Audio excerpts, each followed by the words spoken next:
नमस्कार। डीएलएड प्रथम वर्ष जिसका नाम हिंदी भाषा प्रवीणता, जिसके अंतर्गत में हम लोग आज बात करेंगे। हमारे भगवान का जो टॉपिक है वो है विराम चिन्ह। सभी जानते हैं कि जब पाठ का पठन किया जाता है तो बीच में कहीं पर कम समय के लिए और कहीं पर अधिक समय के लिए रुका जाता है। ये रुकाव किस प्रकार होता है?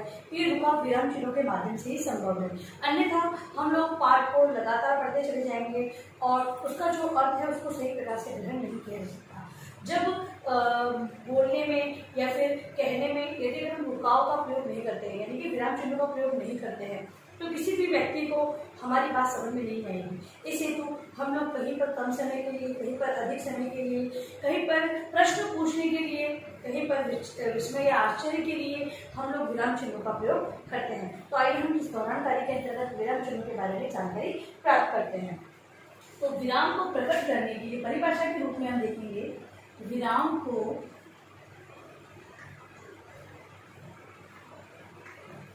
प्रकट करने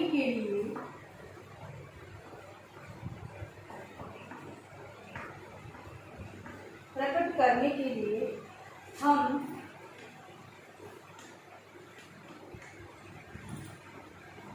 जिन चिन्हों का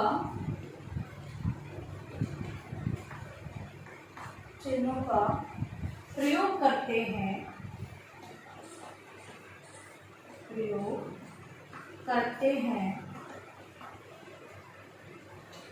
उन्हें विराम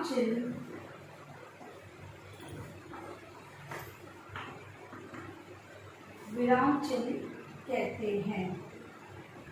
परिभाषा के रूप में हम लिखेंगे तो एक लाइन में परिभाषा प्रकट हो जाएगी कि जैसे विराम को प्रकट करने के लिए हम जिन चिन्हों का प्रयोग करते हैं वे उन्हें विराम चिन्ह कहते हैं। अब विराम का अर्थ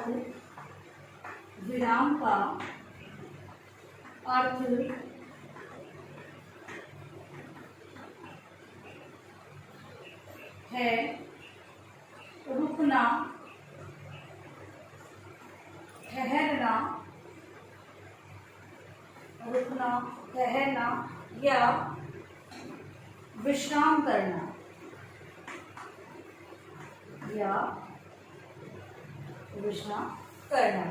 वाक्य में कही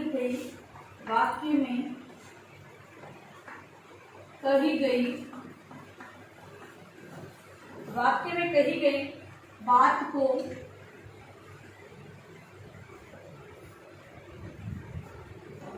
सही समझने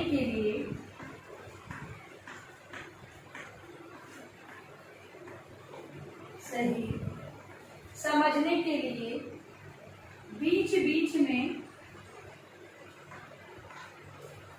बीच में ठहराव आवश्यक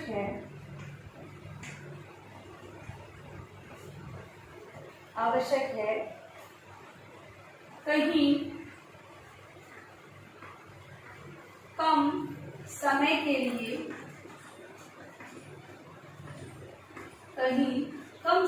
लिए तो कहीं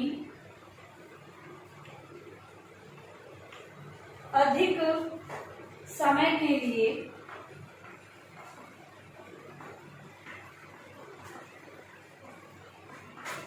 कुछ निश्चित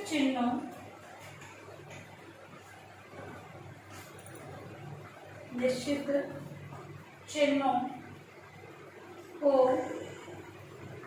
यथा स्थान लगाकर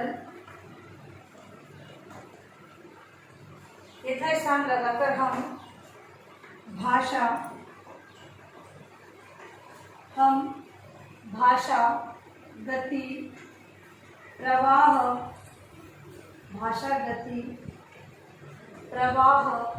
और विराम की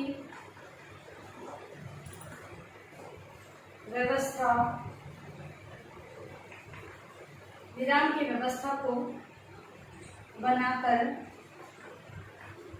रखते हैं।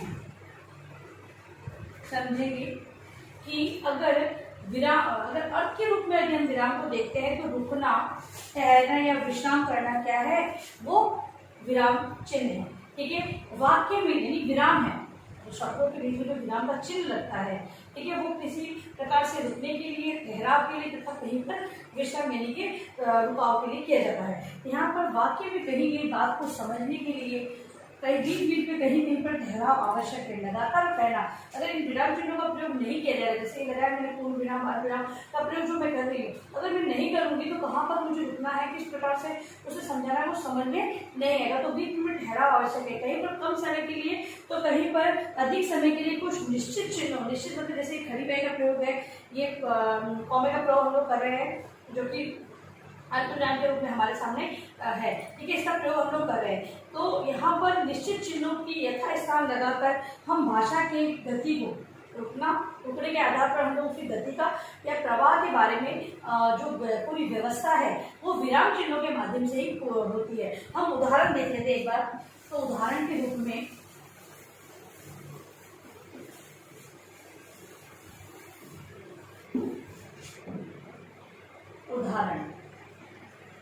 उदाहरण है रोको मत जाने दो। इसको हम पढ़ेंगे रोको मत जाने दो। ठीक है, यहाँ पे खड़ी पहले लेंगे। अब है यहाँ पे रोको मत जाने दो। ठीक है, अब जब यहाँ पे है रोको मत जाने दो, मतलब यहाँ पे रोकने की बात नहीं कही गई है, जाने दो। यहाँ पे रोको मत जाने दो। ठीक है, तो यहाँ पर दूसरा वाक्य कॉमा लगने से इसका अर्थ परिवर्तित हो गया। फिर तीसरा है रोको मत जाने दो, ये अलग हो गया। ये तीसरा बिल्कुल यहाँ पे है रोको मत जाने दो, देखिए यहाँ पे रोकना नहीं है, जाने देना है। और यहाँ पे है रोको मत जाने दो, नकारात्मक वाक्य आ रहा है। अब यहाँ पर क्या है, रोको मत जाने दो, ये भी इसी का एक रूप माना जाता है। तो यहाँ पर विराम लगाने से क्या हुआ, अर्थ में ही परिवर्तन हो गया है। तो यहाँ पर निश्चित है, निश्चित अगर आप अर्थ जिस प्रकार का चाहते हो वहां पर उसी प्रकार का विराम लगाते हुए आपको अर्थ प्राप्त करना है। अगर आप इन विराम चिन्हों का प्रयोग नहीं करोगे तो जैसे कि ये पढ़ा रोको मत जाने दो, लेकिन यहाँ पे रोको मत जाने दो, विराम के आधार पर यहाँ पे अर्थ में परिवर्तन आ गया, जैसा कि हमने देखा है। तो इस प्रकार से विराम चिन्हों का बहुत ही महत्व है। कहीं पर भी ठहराव करना है, किस प्रकार से यहाँ पे जैसे कि वाक्य के अर्थ में ही परिवर्तन आ गया, किसके आधार पर, जो विराम चिन्ह लगे उसके आधार पर परिवर्तन आ गया है। तो विराम चिन्हों का प्रयोग है वो बहुत ही आवश्यक है, पढ़ने के लिए भी तथा उसे समझने के लिए भी बहुत ही आवश्यक है विराम चिन्हों का प्रयोग। अब हम लोग विराम चिन्हों के बारे में बात कर लेते हैं। तो विराम चिन्ह पहला है पूर्ण विराम, सभी जानते हैं पूर्ण विराम। पूर्ण विराम मतलब होता है खड़ी टाइम, सभी को पता है। फिर है अर्ध विराम, दूसरा है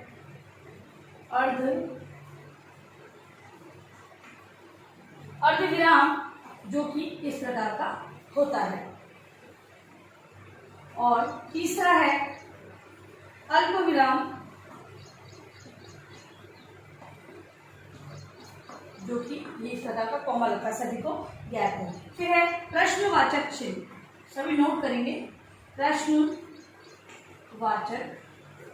चिन्ह, प्रश्नवाचक चिन्ह जो कि इस प्रकार का बनता है। फिर है विस्मयादि बोधक चिन्ह, विस्मयादि बोधक चिन्ह, विस्मयादि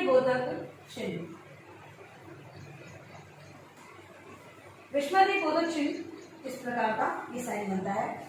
फिर है योजक चिन्ह,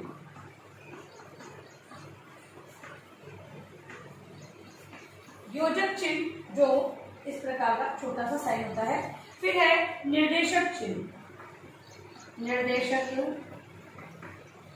चिन्ह जिसमें निर्देश के रूप में थोड़ा बड़ा होता है। ये योजक चिन्ह थोड़ा छोटा होता है और निर्देशक चिन्ह थोड़ा इसकी अपेक्षा बड़ा होता है। फिर है उद्धरण चिन्ह, जो इन्वर्टेड कॉमा हम लोग बोलते हैं जिसे। तो ये दो प्रकार होता है, इकहरा और दोहरा। इकहरा मतलब सिंगल इन्वर्टेड कॉमा और दोहरा मतलब डबल जो इन्वर्टेड कॉमा होता है वो होता है। फिर है विवरण चिन्ह, विवरण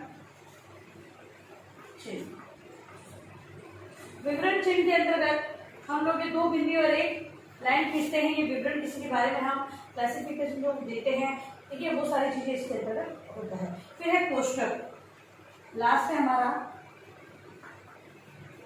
कोष्ठक। कोष्ठक इस प्रकार का होता है। तो ये सारे विराम चिन्ह हैं जो हिंदी के अंदर प्रयुक्त होते हैं। इनकी जानकारी एक शिक्षक को होना बहुत ही आवश्यक है। यदि हम इन विराम चिन्हों को ध्यान में नहीं रखेंगे तो बच्चे कहीं पर खड़ी पाई लगा देंगे, कहीं पर प्रश्न अपने अनुसार प्रश्न लगा देंगे, कहीं पर जैसे विस्मयादिबोधक चिन्ह को लगा देते हैं।